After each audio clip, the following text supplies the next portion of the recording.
matagal naman namin na alam 'yan dahil matagal naman na 'yan pinag-uusapan. Simula pa lang noong pagpasok namin as President and Vice President, naririnig na namin yung delivery ng mga pera na nakalagay sa mga suitcases.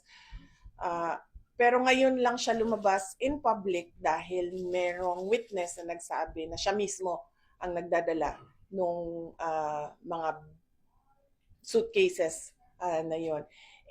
Hindi siya odd for Martin Romualdez because he was already involved in heavy luggages doon sa Okada case. Kung maalala ninyo, doon sa State of Delaware case sa Amerika, nabanggit na yung pangalan niya doon at nabanggit na rin yung pangalan niya doon na tumatanggap ng pera na nakalagay sa luggages. So, ganun talaga yung modus nila.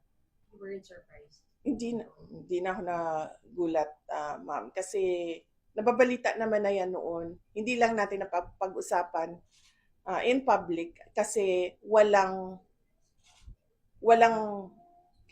at noon, panahon na yon, walang magsasabi na nakita ko, ginawa ko first hand kung ano yung nangyari. Di tulad ngayon na meron talagang isang tao na nagsabi na kung ano yung sistema, ano yung ginawa nila, at paano nila ginagawa yun.